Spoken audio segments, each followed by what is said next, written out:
South India shopping mall, the wedding మంత్ర, సరికొత్త wedding collection, south India shopping mall.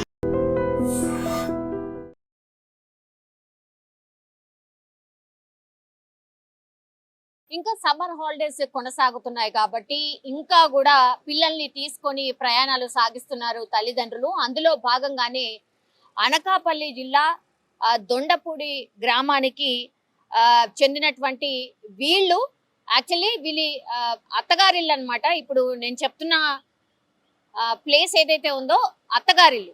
So పిల్లల్ని అట్లాగే ఆమె అత్తగారింటికి వెళ్ళే ప్రయత్నంలో భాగంగా వాళ్ళు లింగంపల్లి రైల్వే స్టేషన్ దగ్గరికి చేరుకున్నారు. అయితే వాళ్ళ బోగి నెంబర్కి సంబంధించి కొంత కన్ఫ్యూజన్. యాక్చువల్లీ వీళ్ళు ఎక్కింది D3, కానీ వీళ్ళ బోగి నెంబర్ వచ్చేసి D8. అయితే మనకు తెలుసు కొంచెం అక్కడక్కడ మనకు ఈ టికెట్స్ మీద కూడా ప్రింట్స్ అక్కడక్కడ కొంచెం స్పష్టంగా ఉండవు. సో ఆ కన్ఫ్యూజన్ లోనే పాపం వాళ్ళ భర్త కూడా వీళ్ళ వెంట వచ్చిండు. సరే వేసవి సెలవులు ఉన్నాయి కదా, వెళ్ళు పిల్లల్ని తీసుకొని అని భర్తనే వాళ్ళని లింగంపల్లి రైల్వే స్టేషన్ లో డ్రాప్ చేసి D3 బోగిలో ఎక్కించి తను వెళ్ళిపోయిండు. రైలు కదిలింది. ఆ తర్వాత యాక్చువల్లీ D3కి సంబంధించిన ప్రయాణికులు ఎవరైతే ఉన్నారో వాళ్ళు వచ్చి ఇది మా సీట్ అండి, ఇది D3 బోగి, మీరు ఒకసారి చెక్ చేసుకోండి, మీది D3 బోగి కాదనుకుంటా, ఒకసారి మా టికెట్స్ చూడండి, మా నంబర్ చూడండి అని ఆ ప్రయాణికులు వచ్చి ఇప్పుడు వీళ్ళని అడగడంతో బై మిస్టేకన్లీ కరెక్ట్ మాది D8 అని గుర్తించింది. ఆ తర్వాత నెక్స్ట్ స్టాప్ లో మేము దిగిపోతామండి అని చెప్పి ఆ లోపలనే కొన్ని బోగీస్ కి కనెక్షన్ ఉంటుంది కదా, అంటే D3 నుంచి D8 వరకు వెళ్ళాలి. సో 4, 5, 6, 7, 8 అంటే 5 బోగీలు మారిస్తే గానీ వాళ్ళ బోగీలోకి వెళ్ళలేరు చిన్న పిల్లలు. తర్వాత D8 కి వెళ్ళాలంటే మధ్యలో కనెక్షన్ ఒకదానికి ఇంకో దానికి బోగికి లేకపోవడంతో గట్కేసర్ దగ్గర ట్రైన్ ఆగినప్పుడు వెంటనే D3 బోగి నుంచి దిగి D8 బోగిలోకి వెళ్ళడానికి ప్రయత్నం అయితే చేసింది. ఇద్దరు పిల్లలు, వాళ్ళ లగేజ్, అట్లాగే తల్లి కూడా.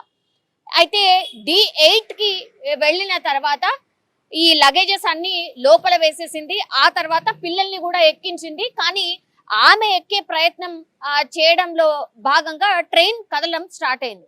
దీంతో టెన్షన్ పడిపోయింది. ఎందుకంటే బ్యాగ్స్ అందులో ఉండిపోయినాయి, బ్యాగ్స్ దేవుడు రంగు, అసలు పిల్లలు అందులో ఉండిపోయినారు, తల్లేమో బయట ఉండిపోయింది. కొంచెం ఫాస్ట్ గానే మూవ్ అవడం స్టార్ట్ అయింది. సో ఆమె ప్రయత్నం చేస్తూ బోగి లోపలికి వెళ్లే ప్రయత్నం లో భాగంగా ఆమె కింద పడిపోయింది అంటే మనకు తెలుసు ట్రైన్ కి అట్లాగే ప్లాట్ఫామ్ కి కొంచెం గ్యాప్ ఉంటది. ఆ గ్యాప్ మధ్యలో ఇరుక్కుపోయింది. ట్రైన్ ఏమో కదలడం స్టార్ట్ అయింది. పాపం అందులో మధ్యలో ఇరుక్కుపోయింది. ప్రయాణికులు అట్లాగే రైల్వే సిబ్బంది, గట్కేసర్లో ఉన్నటువంటి వాళ్ళు ప్రయాణికులు అందరూ గట్టిగా అరవడం స్టార్ట్ చేసిండ్రు.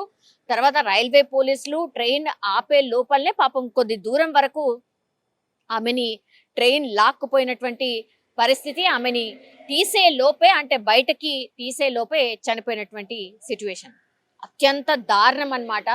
అంటే ట్రైన్ ప్రయాణాలు ఎంత భయంకరంగా ఉంటాయో కొన్ని టైమ్స్, చాలా టైమ్స్ కూడా మనం చూడొచ్చు. కదులుతున్నటువంటి ట్రైన్ లో ఎక్కే ప్రయత్నం చేస్తారు. ఇట్లా చాలా అంటే చాలా ఇన్సిడెంట్స్ జరిగాయి. కానీ పాపం ఈ అనకాపల్లి జిల్లాకు సంబంధించిన వాసి జస్ట్ వేసవి సెలవులు ఉన్నాయని పిల్లల్ని తీసుకొని అత్తగారింటికి వెళ్తున్నటువంటి ఆ టైంలోనే జస్ట్ అంటే బై మిస్టేకన్లీ D8 లో ఎక్కాల్సింది D3లో ఎక్కారు.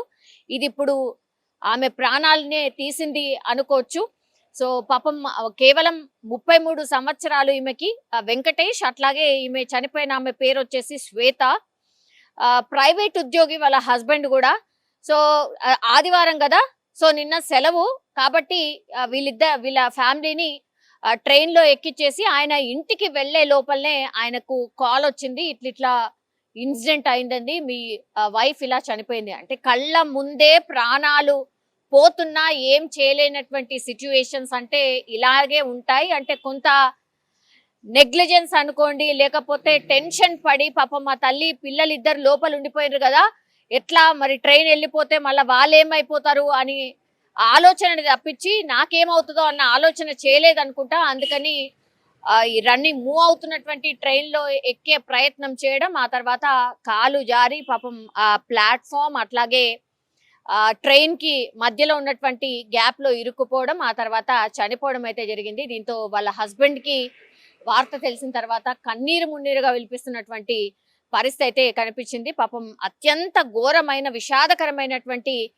ఘటన అనుకోవచ్చు. కానీ దయచేసి ప్లీజ్ ఇట్లాంటి చాలా మన కళ్ళ ముందు చాలా మంది ఇట్లాంటివి కూడా చేస్తూ ఉంటారు. దయచేసి ఇట్లాంటివి చెయ్యొద్దు. ఎందుకంటే ప్రాణాలు పోతున్నా సరే లెక్క చేయకుండా ఇట్లా చేస్తే చూడండి, ఇప్పుడు ఫ్యామిలీ ఆగమైపోతుంది, పిల్లలు అనాథలుగా మారిపోయినటువంటి పరిస్థితి. కాబట్టి ముందే క్రాస్ చెక్ చేసుకోండి. ఇట్లా బై మిస్టేక్లీ ఇట్లా వేరే వేరే బోగీలలో ఎక్కకండి.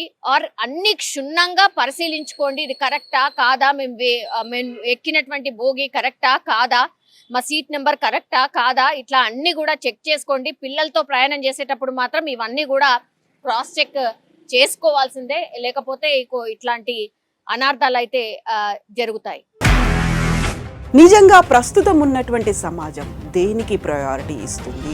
ఆర్థిక సంబంధాల చుట్టూ మాత్రమే తిరుగుతోంది. మళ్ళీ ఎన్నికలంగానే చాలా విరక్తి కలుగుతున్నాం. మంచి అనిపిస్తుంది కదా, లేడీస్ కూడా ఛాలెంజింగ్ జాబ్స్ చేసినప్పుడు చాలా బాగుంటది. ట్రాఫిక్ అసిస్టెంట్స్ గా నియమించిన ట్రాన్స్జెండర్స్ అందరితో సాల్యూట్ చేయించుకుంటున్నారు. ఫుడ్ డెలివరీ ఇవ్వటానికి వెళ్ళినటువంటి డెలివరీ బాయ్ అనిల్ పై కళ్ళ ముందు